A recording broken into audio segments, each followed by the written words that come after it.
Well, ladies and gentlemen, I got a little bit of an interesting video for you today because I just released like two videos on Black Girl Gamers, the very woke consultancy firm that completely destroyed the game Forspoken, and it's out there trying to threaten legal action against basically content creators or people on Twitter or organizations that write articles like That Park Plays, Bounding Into Comics, Fandom Pulse, all of this stuff.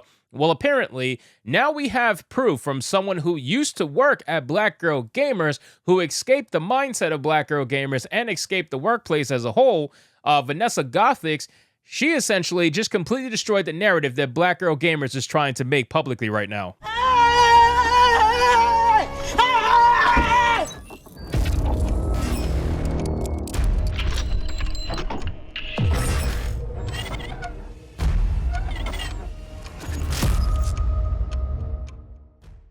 So let's get into this video, guys. But of course, before we do, if you are new here, just consider hitting that subscribe button. I would greatly appreciate it, and like the video to push us out into that YouTube algorithm. So what does Vanessa Gothics have to say? Well, she's quote tweeting something from Grums really quick. So let's show what Grums said. Says, if you like the work that I do reporting on Black Girl Gamers legal threats against gamers and want to aid my future legal fund, joking, please subscribe. So shout out to Grums. If you're not following Grums on Twitter, aka Mark Kern, go follow him. He does fantastic content. Now, Gothics responded to this because the narrative right now around Black Girl Gamers is that, of course, they're completely innocent, right? All these consultancy firms, they don't advocate for racism. They're not just trying to force DEI into everything. They don't do anything bad. They're innocent companies that do nothing wrong, and they're just trying to make the world better by making everything ultra diverse.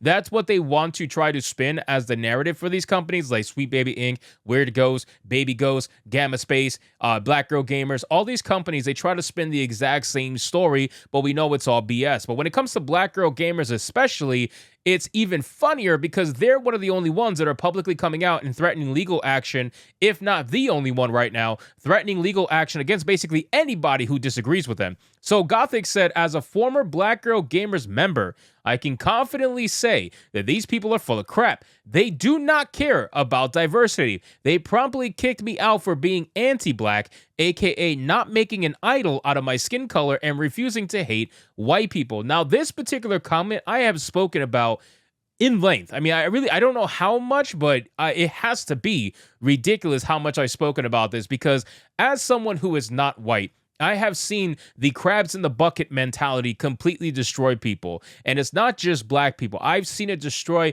my own people as well. Puerto Ricans, Hispanics, I've seen it destroy so many people, because what happens is you end up, depending on where you grow up, and most people grow up not obviously rich. So depending on where you grow up, you're going to grow up with people who unfortunately are under the crabs in the bucket mentality, which means that they have to keep each other in the bucket. If you ever see crabs in a bucket, you'll have one or two trying to escape, and the other two are grabbing on the crab, bringing them down to make sure they can't escape the bucket. It's the same exact thing. When you have black people, Hispanic people who live maybe not in the best of situations, who are okay with not living in the best of situations, it's all they know. It's all they're ever going to know, right? And they're okay with that. They don't like seeing people who look like them and came from where they come from succeed. They don't like that, right? Because they've already convinced themselves mentally that the reason they are where they are is because of the white man. They've already convinced themselves that the reason, the way they are in their life right now is because life's out to get them. The country's out to get them. Somebody's holding them down. It's everybody else's fault but their own. So they've convinced themselves of this. They've convinced their mindset to be in that victim mindset. And then what ends up happening is you get a few people who come from the same exact place that those people came from, and yet they're succeeding. They're doing perfectly fine. They're being successful. Why? Why is that? And then you get the crabs in a bucket mentality where they start to say, well, that person's not really black.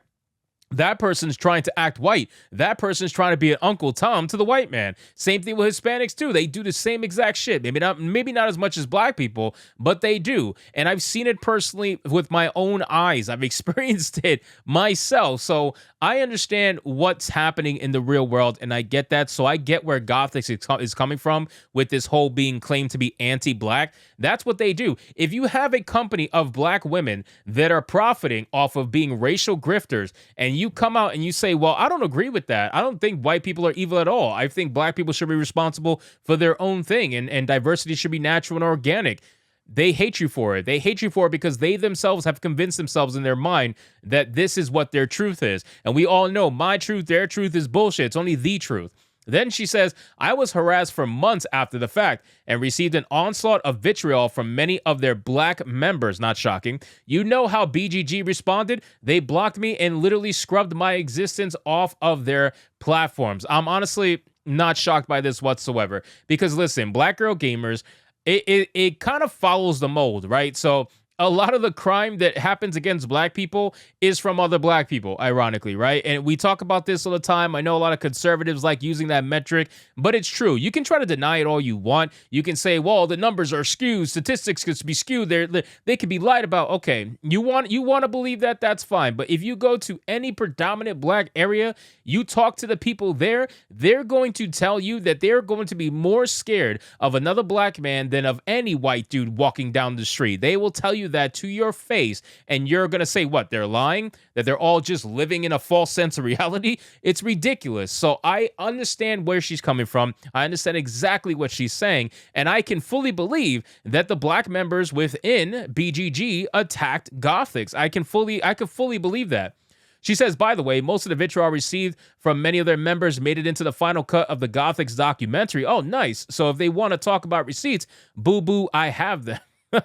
So she's got receipts too. She's got receipts for everything that she's claiming 100%. Now, here's a picture that both Gothics and Jayan, so Jayan is the founder, I believe, of Black Girl Gamers, proving that they indeed knew each other and they worked together at some point or whatever. They both have the same passes, actually. I don't know if you can see this picture very well in the video, but you have the same passes for Black Girl Gamers to whatever event they went to, showcasing that they worked for this company at the same exact time. So it's not shocking. She says, let me be clear, I have no ill will towards these people, and I'm always praying that Jayan and her crew will eventually have their wake-up moment just like I did. Maybe this is it. Well, unfortunately, Gothics, I really don't think that's going to happen. Let's be real. I think they are completely in the hive mind. It's kind of hard to get out, especially when you're profiting off of that victim mentality. It would be one thing to be a victim and you're doing it for free and you eventually have a wake-up call realizing that, oh, maybe the world's not as racist as I was taught. That's one thing. But when you're profiting off of it and you're making money off of it like she is, and she's getting government funding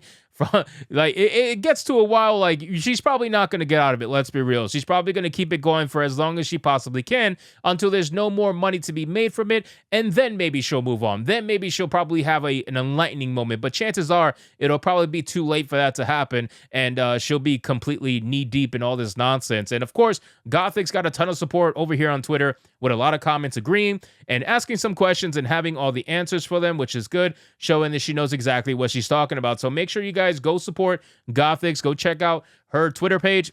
It's Gothics TV.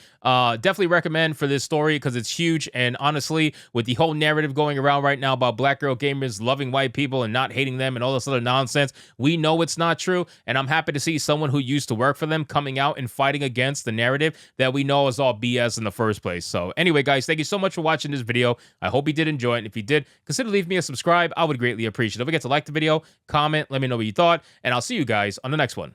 Hypnotic out.